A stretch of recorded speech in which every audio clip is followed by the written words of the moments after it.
And it's funny in these investigations how things start to unravel and you start to find new people, new things. Again, this gentleman was into a whole lot of things. I think, on the surface, you could see him as one person. In fact, he was another. Warning. The podcast you're about to listen to may contain graphic descriptions of violent assaults, murder, and adult language. Listener discretion is advised. Welcome to the Murder Police Podcast. The Murder of Aubrey Nuckolls, Part 2 of 4.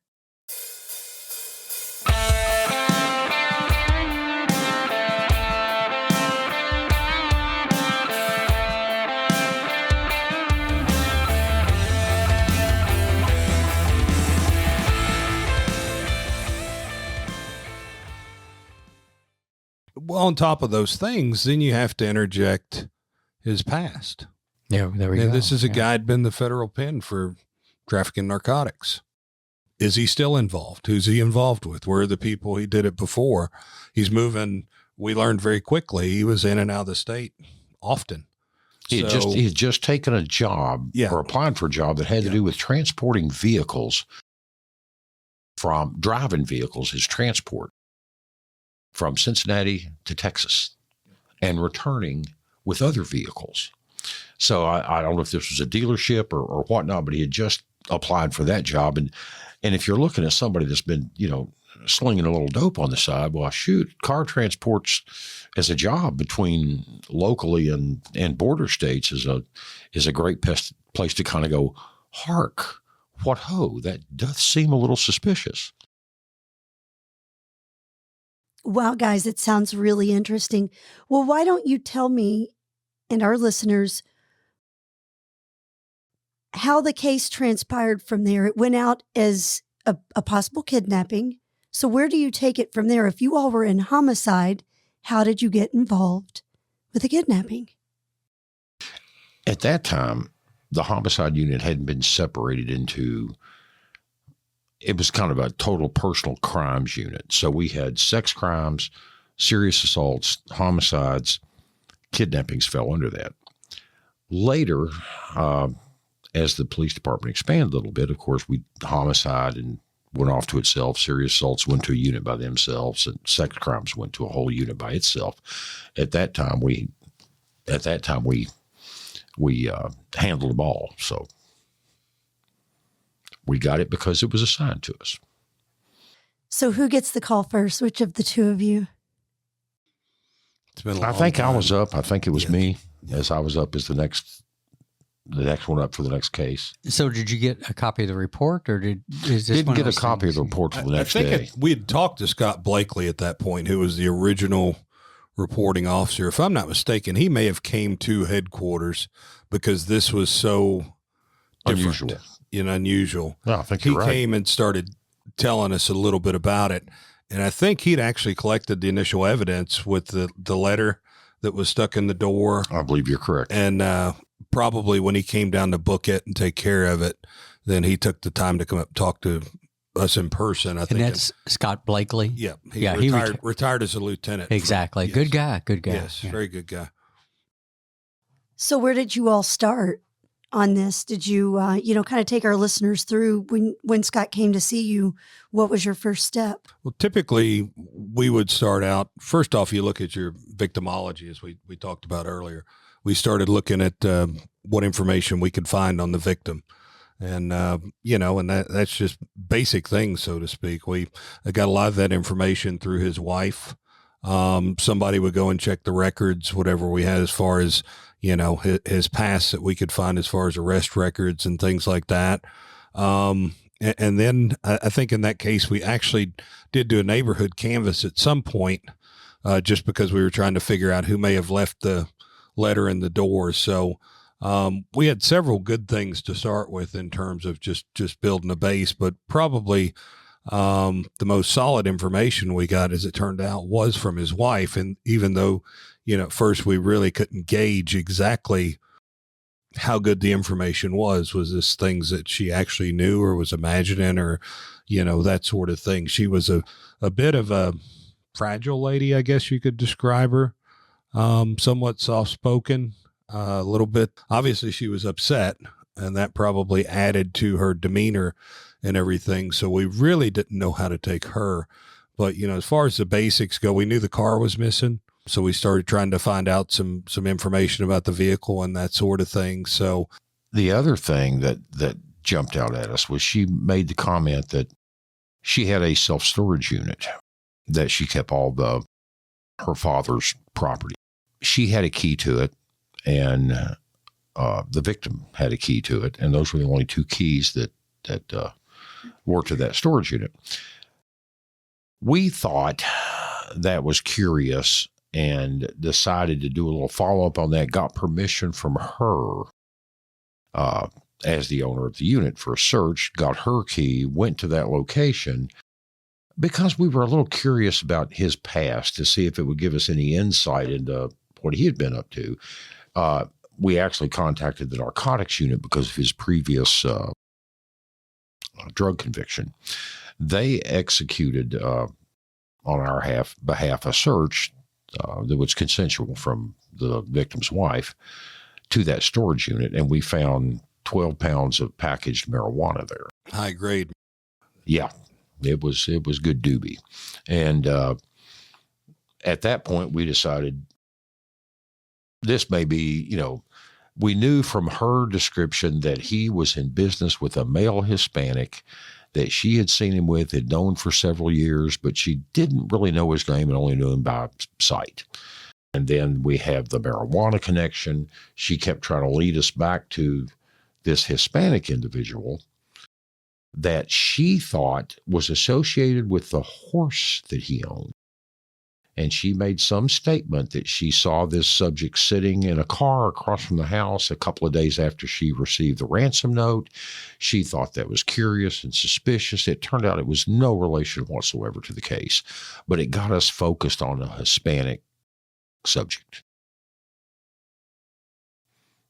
When it turned out that was not the subject that she thought she had seen him doing business with, we tried to locate and center on that subject. We contacted the FBI because, number one, it's a kidnapping case, and the resources they have are so much quicker and faster than what we could come up with. We had suspects in West Virginia, South Carolina that we needed interviewed. The FBI was very helpful. The two agents involved, Tommy Gayhart and John Whitehead, local office, they were able to connect with those people, have agents doing interviews with those subjects. They were able to access phone records. Their subpoenas were much quicker turnaround than ours were. So the resources they have jurisdiction over kidnapping investigations. We got them involved. They were very helpful. Their resources really pushed us to get a lot of information quicker than we would have had going through our resources and having to find. Real quick, because I want to keep on a timeline. When you went to her, what was the evidence of a kidnapping? How did this evolve? Scott Blakely. I think it was actually the letter that was placed in her door. Basically, alluded to, we've got him, and you need to respond to this. And like Paul talked about earlier, then that was the pager era. There really weren't. There were cell phones around and so forth, but and also we should point out, like I said, with her, she was a little bit unusual, but they did not have a home phone. Anytime she needed to use a home phone, she would have to walk from her residence.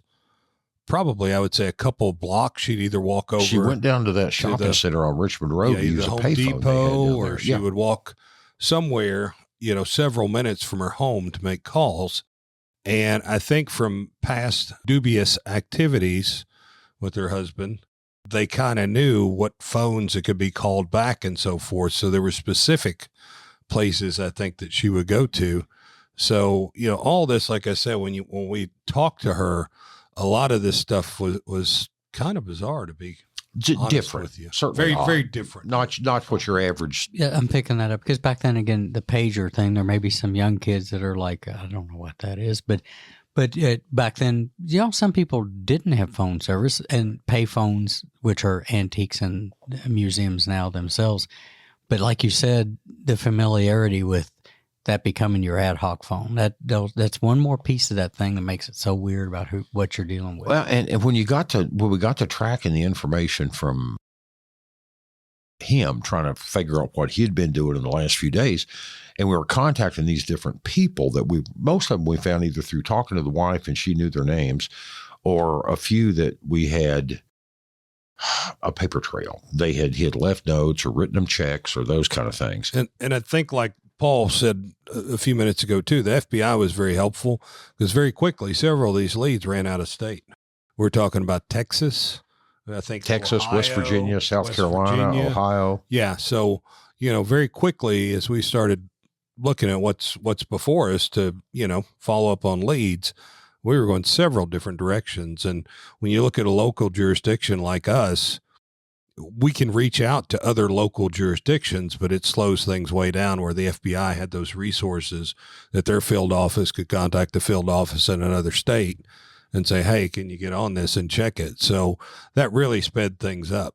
And you had them like right there from day one. Yeah, they were with us side by side. They were great, a big asset for us. Well, had she told you that she was successful in reaching someone when calling that pager, or had she not? Oh, no, she told us she called the pager. And of course that reiterated the money aspect, the ransom. So she did receive a call back. Yeah. She went to a phone and made a called the pager, which was the victim's pager. And then she gets a call back and asks, it's a male voice. She said there was no, accent she could discern. And he was the one that he told her that there'd been a drug deal gone south. He was being held. It would take $20,000 for his release. And, don't call the police. Get anybody involved and you'll find him tied to a mesquite bush. That's what it was. A mesquite bush. So what do you think? Well, we talk about Texas, I ain't seen many of them around here. Not around these necks of the woods.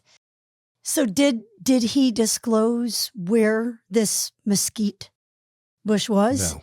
So she didn't know at this point if he's in Lexington or in Texas. At this point, she was still not really believing that he'd actually been kidnapped. Yeah, she was about halfway. She was concerned, but she was still a little, I think in her mind, probably a little up in the air of whether or not this was an effort on his part to get her to give up some cash so that he can get on it.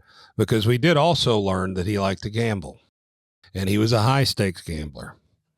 And I think a few times as the investigation went on, we learned that he had in fact gotten to a little trouble with gambling debt.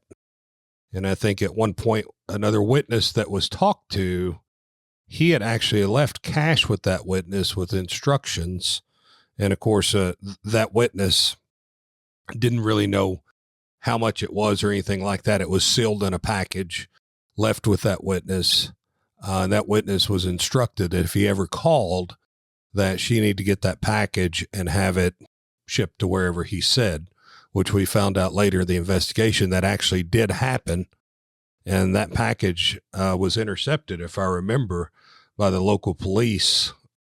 Yeah, somebody intercepted it, and I think the DEA got involved then, trying to find out the origin of that cash. And it was a substantial amount of money. So, this gentleman was wrapped up into a whole lot of things, not only in and of a business nature, but also on the other side of the law. He was quite active.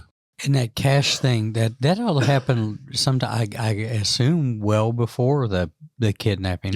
Yes, that was before the kidnapping. And so how long did it take to start? I know we've heard all these, and every one of these is a risk factor.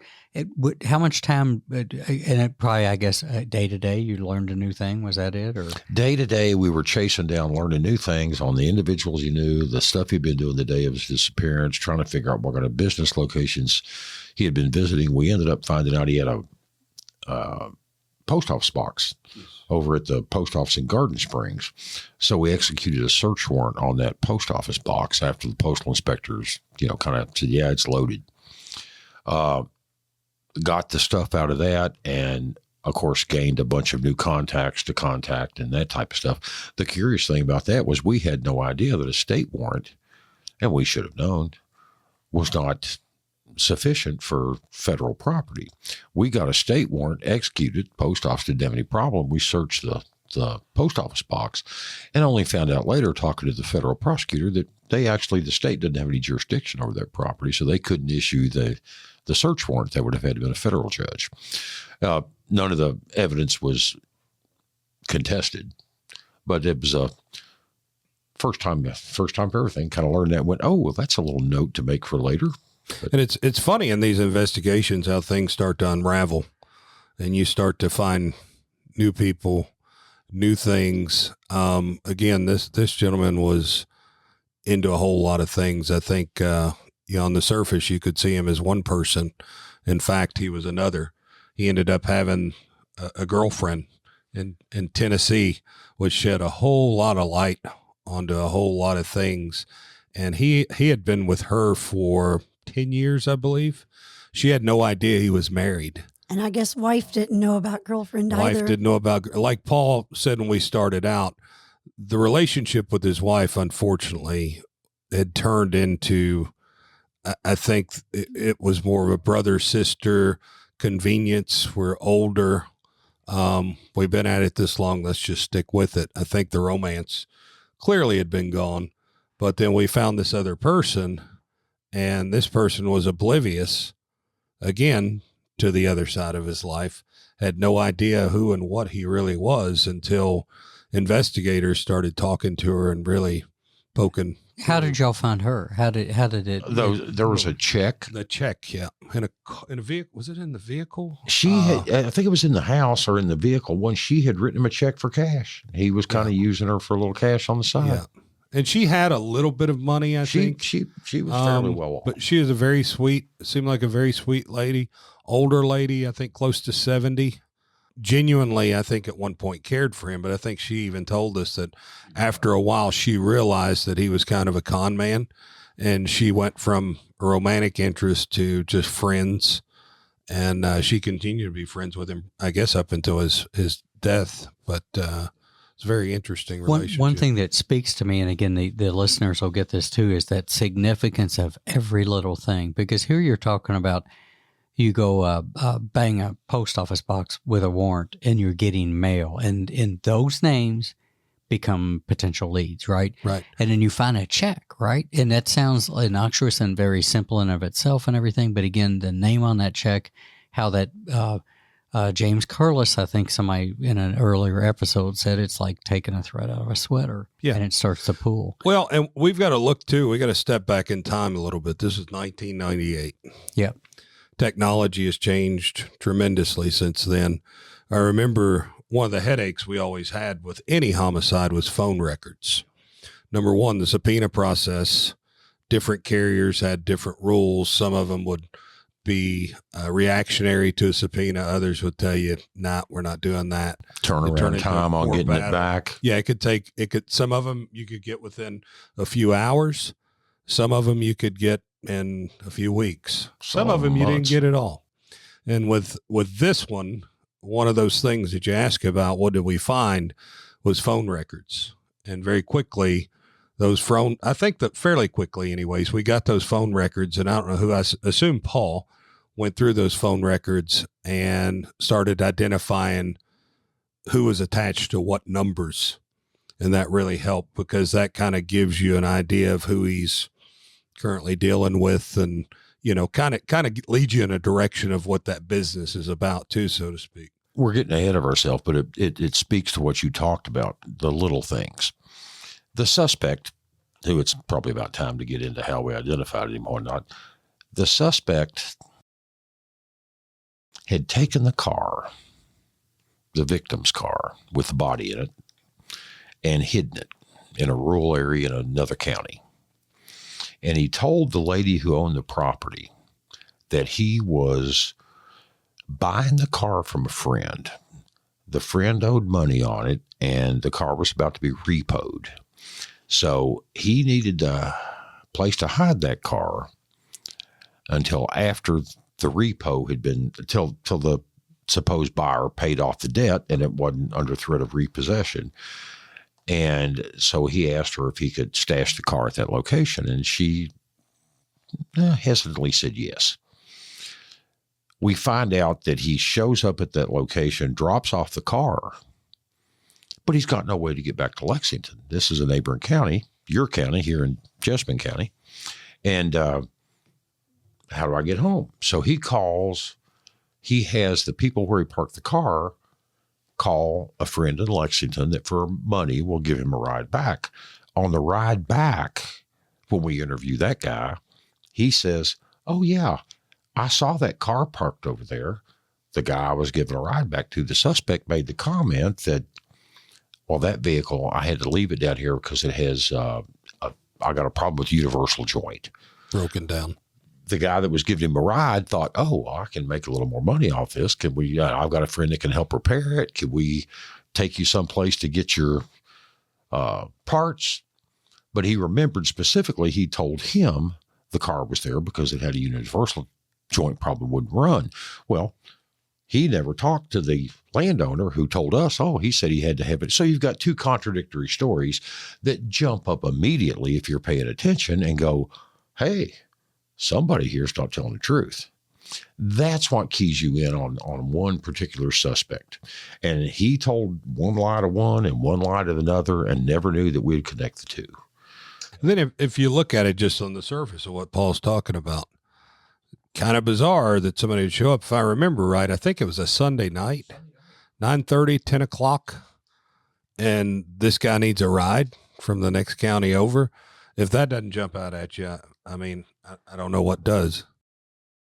Well, we might have jumped and it was a good point and everything, but we might have skipped a couple of things we might have leapfrogged. So if we can fill in those gaps and everything without, but again, the devil's in the details, right? And if you're not paying attention, those little small ones, and they go right past you if you're not paying attention, for sure. So how do we get, you get the call from Scott Blakely, you go out, you interview her, you get enough information. You get some really cool stuff in the beginning, which would be the storage shed or the storage facility, yeah. And pop that. And then where else do you go from there that starts to work this? Where's the chronology with this? Luck. No, it's always, yeah, for sure. Luck. We had the information we had. We had been to the storage unit and searched it, found the marijuana. Which turns it in a different direction immediately. Exactly. We talked to the manager of the storage unit, very helpful, friendly individual. And then we go about following our other leads.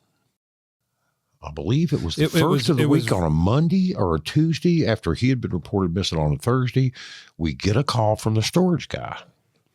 And he says, hey, I'm sitting around last night. The alarm goes off for the victim's storage unit. If you don't punch in a key code, then we get an alarm. So he goes to the storage unit and there's a guy in the unit. And he says, who are you? What are you doing here? And the guy says, well, I'm a friend of the victim and I'm here to pick up a briefcase. And the storage owner goes, well, your briefcase is probably not there because the police were here yesterday and they searched it and took stuff.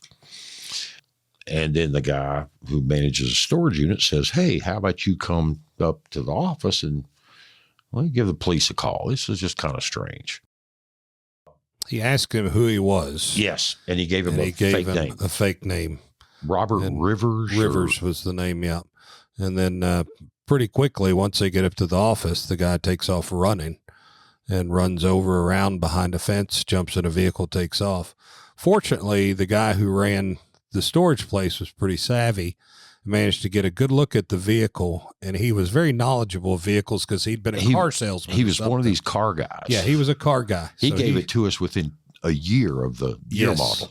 And then I think he may have even got the plate. He got. And that's where I think he got all the plate, but one letter or number. And we ended up coming up with the suspect's name with the vehicle registered. So which wasn't Rivers. It wasn't Rivers. No. So everything started really to fall into place. Ruben Rijos Salinas. Yes.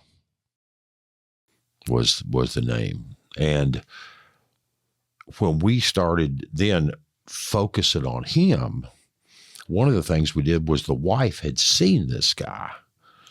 So when we could show her a picture, she was kind of like, oh, yeah, that's the guy. That's him. That's the guy. So that was the key break. And it was blind luck, and it was based on his greed. He had to go back for the money in that storage. And the marijuana, possibly, right? Well, that's the money. Yeah. Okay. Yeah, that's the value. That's the money. He had to get that. And another, well, I'll get into this a little later, another thing that I just wanted. They don't make it easy for you, but their greed or their animus makes them overlook mistakes. The money, what he could get for that marijuana, he's pushing for this $20,000 ransom. He can't just go, well, I've killed a guy, let's get away with it. You know, he's got to make that extra little push, and that was his mistake. And I think that was the point that we were up over the top of the hill. We'd reached the summit and we're going down. Yeah, from there very on. Quickly, we had a gentleman that it was a guy that I knew that contacted us. I got to talking to him. He came down and gave an interview, and it was a guy I knew from the streets, I guess, best I remember. And he said, hey, you know there's more to the story, so go download the next episode like the true crime fan that you are. The Murder Police podcast is hosted by Wendy and David Lyons and was created to honor the lives of crime victims, so their names are never forgotten. It is produced, recorded, and edited by David Lyons. The Murder Police podcast can be found on your favorite Apple or Android podcast platform, as well as at murderpolicepodcast.com, where you will find show notes, transcripts, information about our presenters, and a link to the official Murder Police Podcast merch store, where you can purchase a huge variety of Murder Police Podcast swag. We are also on Facebook, Instagram, and YouTube, which is closed caption for those that are hearing impaired. Just search for the Murder Police Podcast and you will find us. If you have enjoyed this podcast, please subscribe for more and give us 5 stars and a written review on Apple Podcasts or wherever you download your podcasts. Make sure you set your player to automatically download new episodes so you get the new ones as soon as they drop. And please tell your friends. Lock it down, Judy.